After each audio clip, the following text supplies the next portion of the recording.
Hi guys, so in today's video I'm going to be talking about picking a business name, logos, and some branding stuff in general.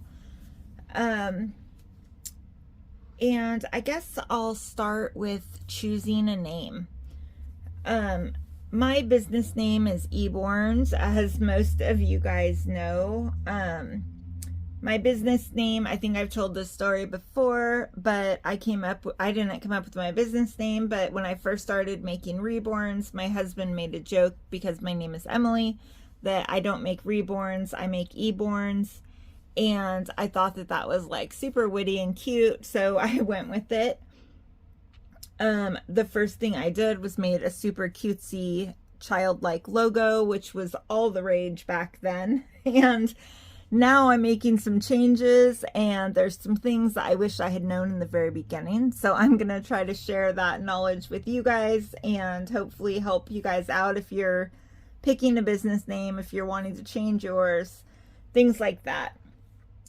So the most important part about picking a business name is that you want to make sure that it's not something that's taken already. You also want to make sure that it's not too similar to something that's taken already.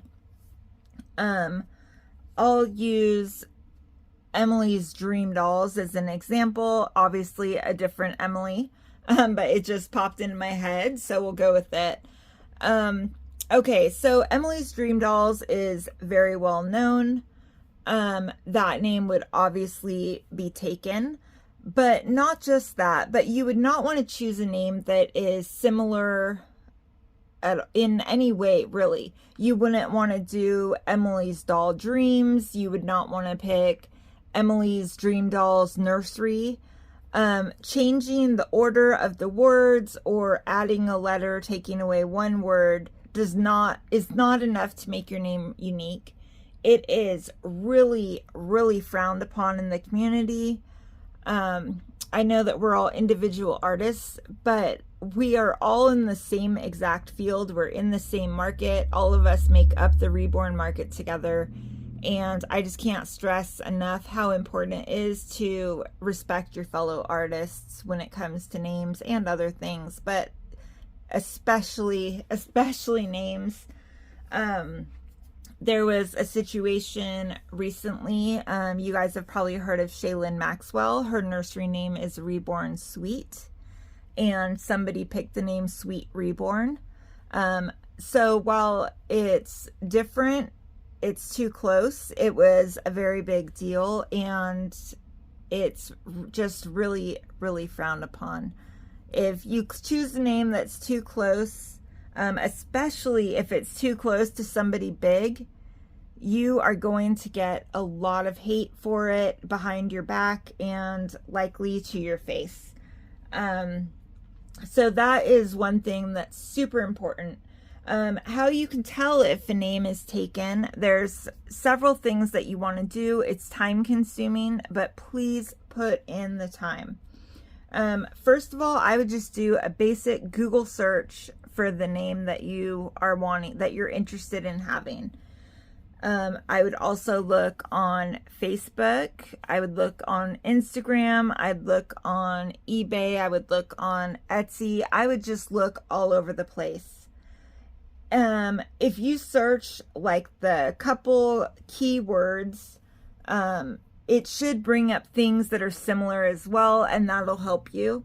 Another thing that you'll want to do, and this is not instead, this is in addition, you'll want to go to GoDaddy.com and you'll want to search for that domain name. If the domain name is available, but you see an artist on Facebook or reborns.com or where, you know, in all the places that you're searching, where that name is taken by another artist, but the domain is available, that means that the name is not available.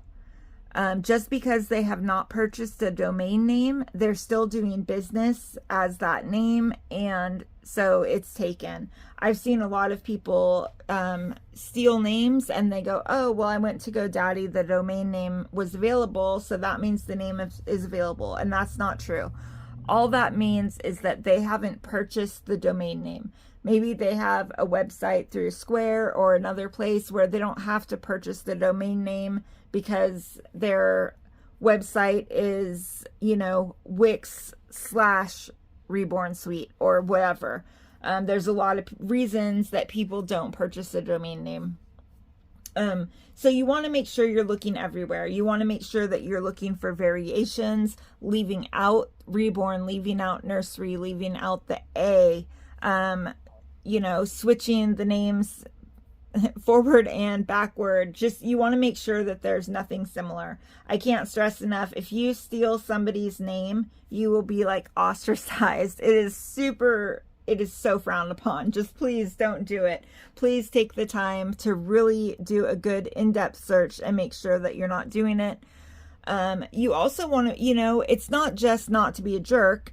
It's also because you want people to find you.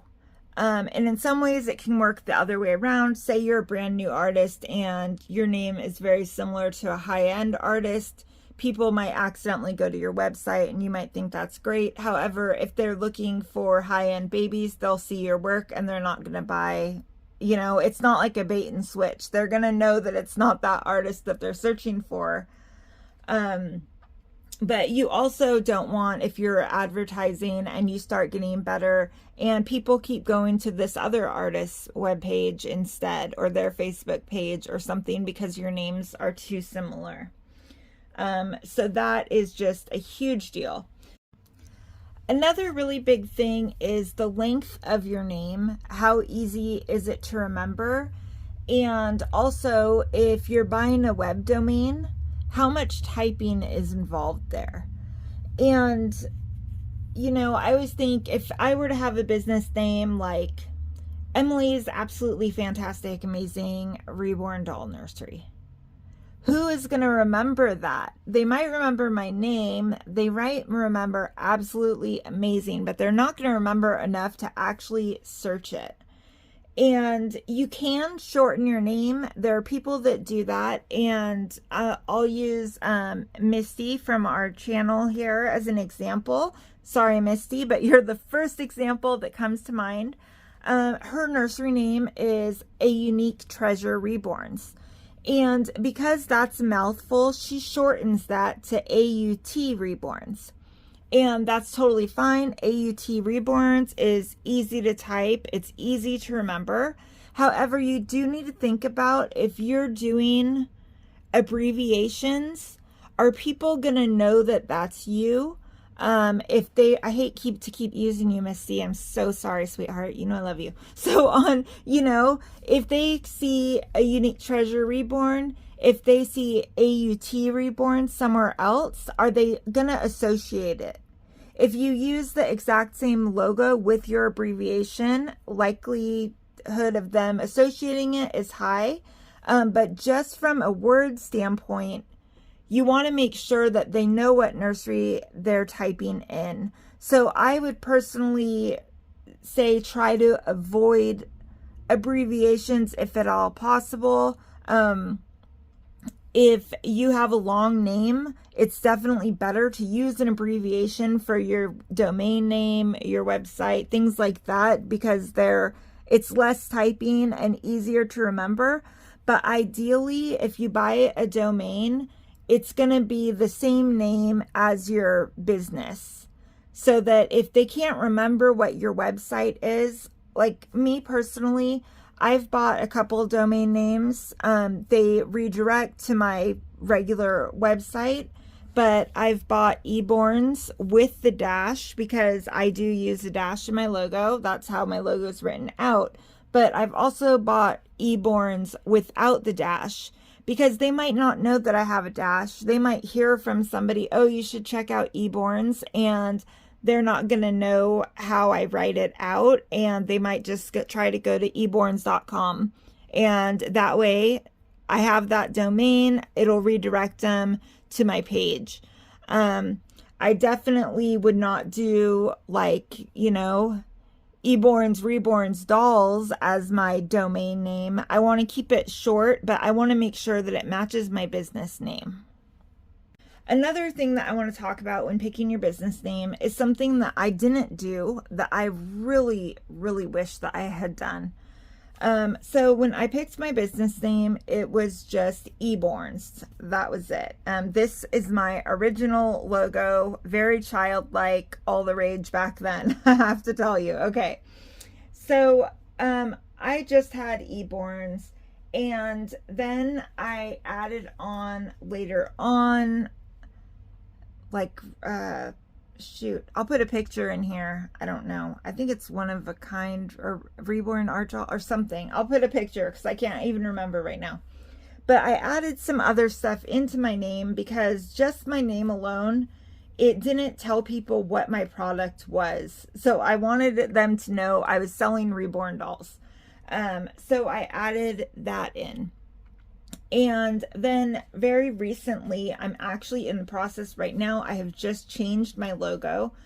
I'm still using both of my logos in a lot of places because I want people to associate both of them. I'll talk more of that when we're talking about logos. But this is my new logo right here. You could see that I've now associated my name with my business name.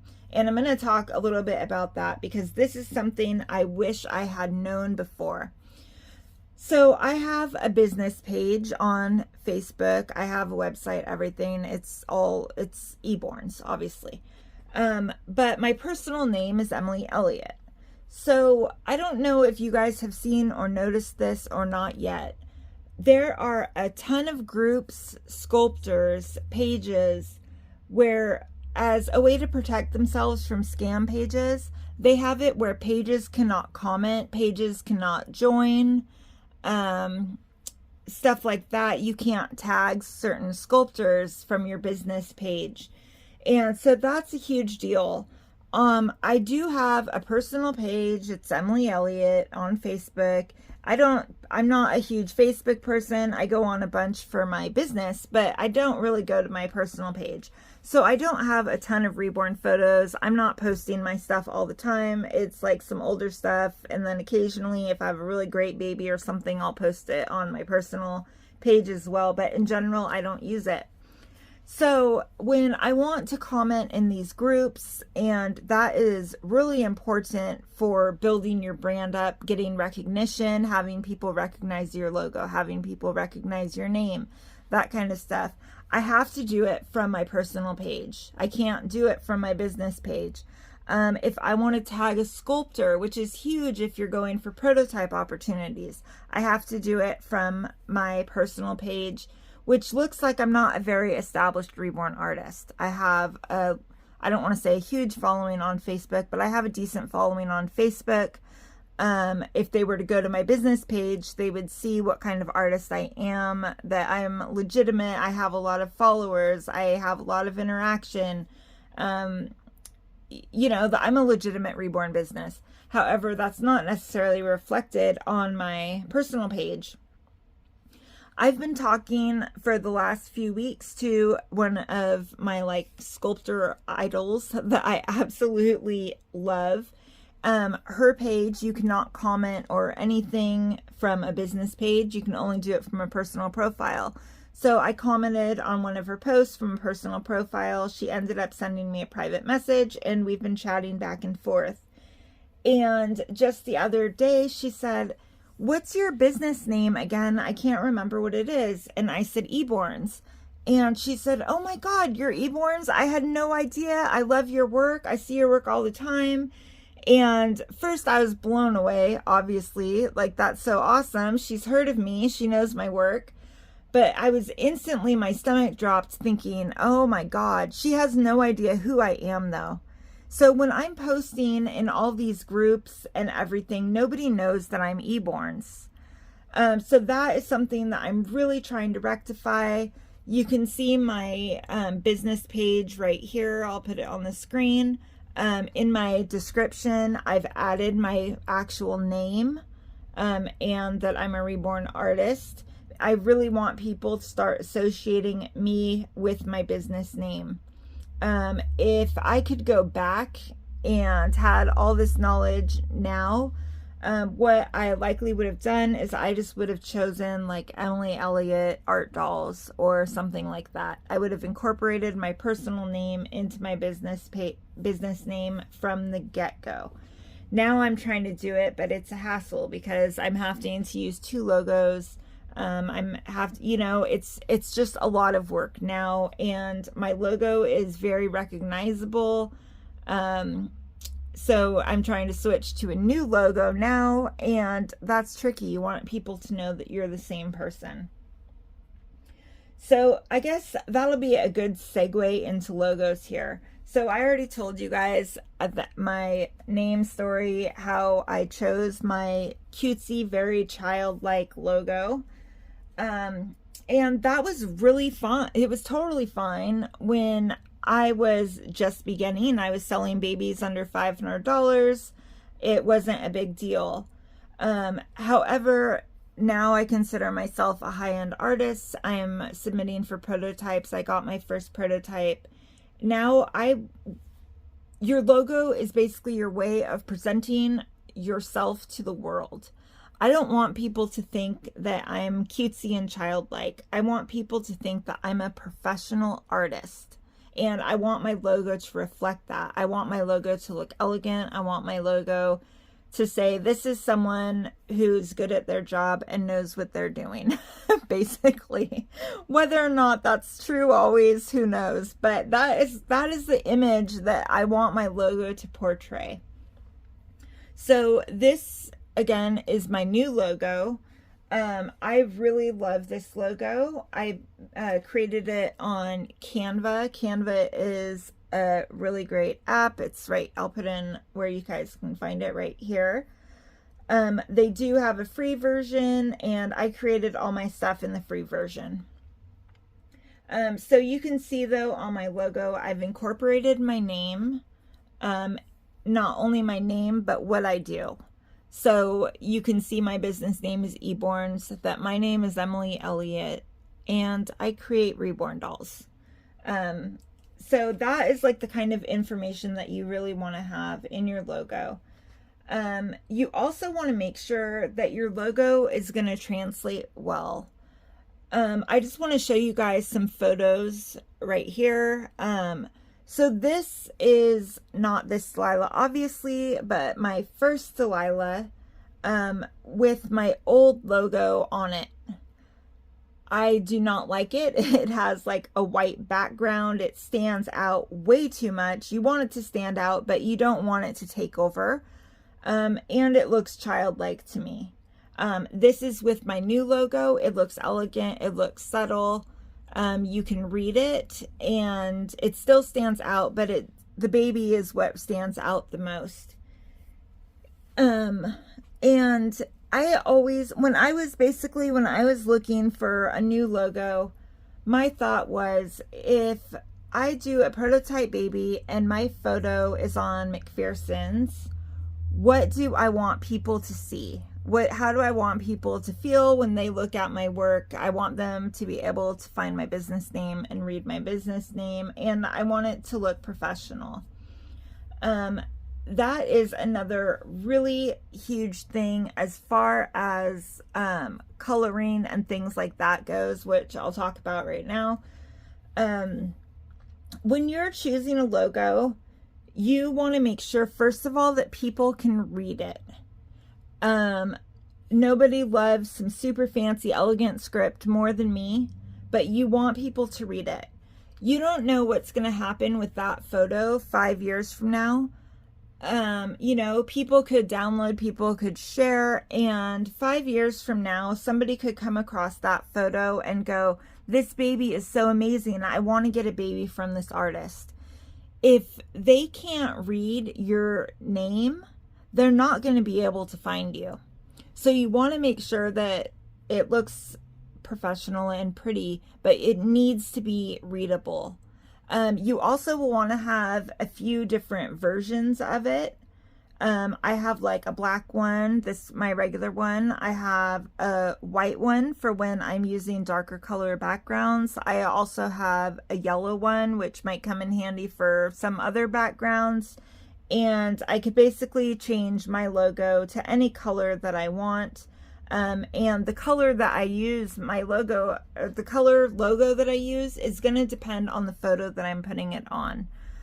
It is so important to put your logo on your photos.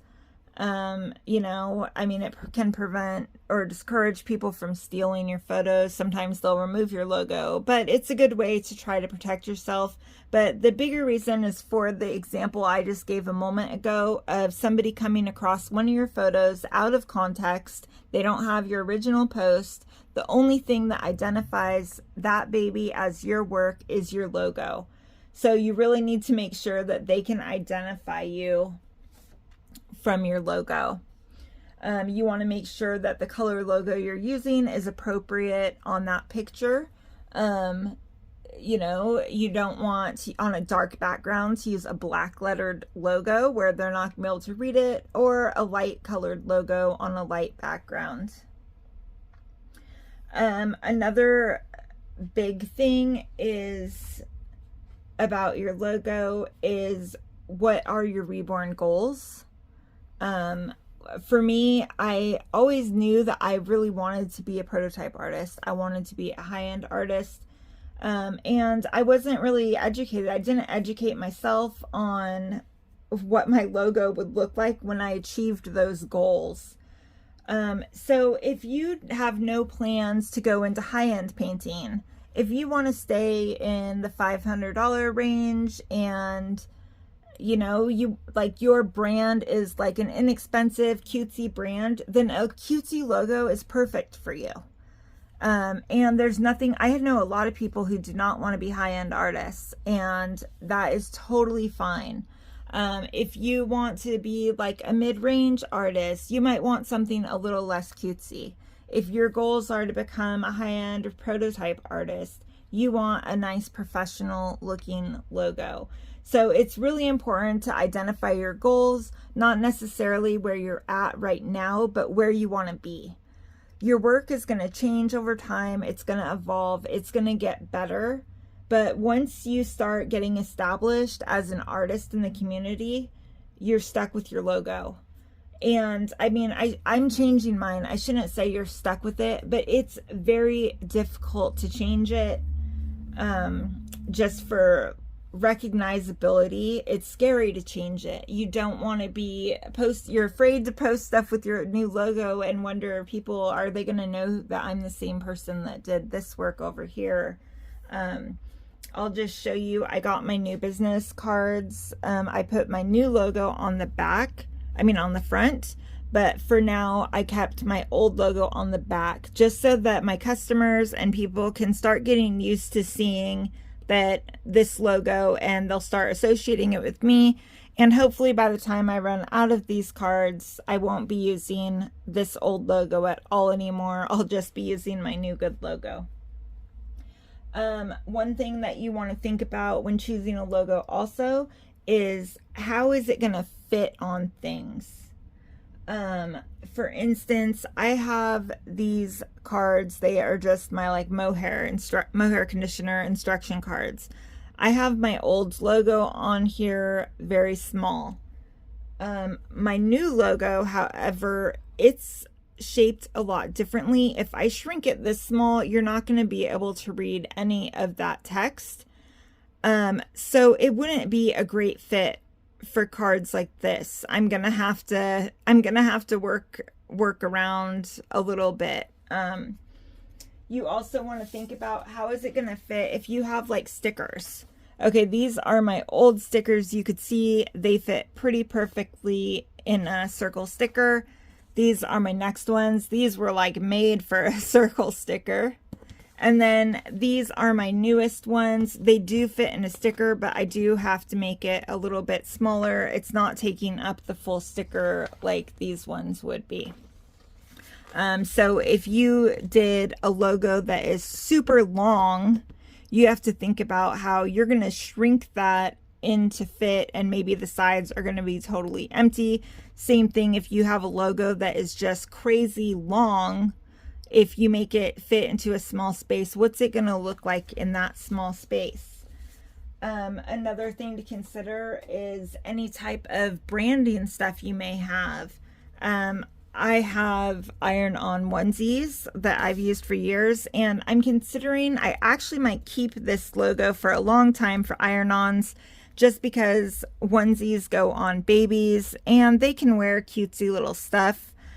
However, like one of my good friends also just changed her logo. She does iron-ons too, and her new logo is very fancy writing.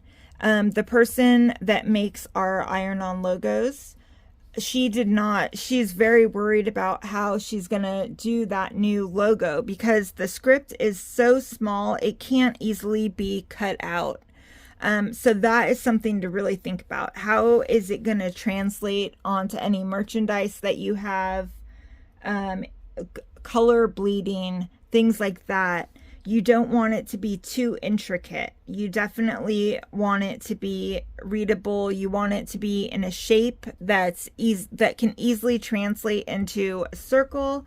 You know, especially for like Facebook and things like that, if you're using it as your profile photo, you want to make sure that the whole thing is going to fit in the photo. So shape is really important. Color is really important. You know, all this kind of stuff, it's just so important. And you know, when I was picking a business name and a logo, and I think that this is pretty common, you learn about Reborn dolls, and a lot of people actually choose a nursery name and a logo before they've even painted their very first baby. Like, it is a huge thing in the Reborn community. It's fun, it's exciting, you know, it's like the first step in this huge world of possibility.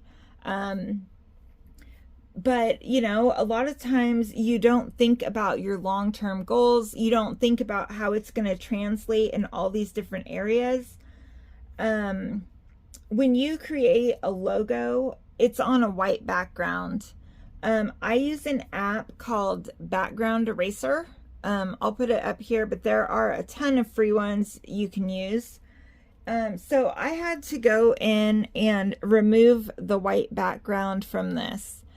On this little Reborn's lettering, it was so hard. It took me like 30 minutes to remove all of the white around the little letters so that it would be clear to read.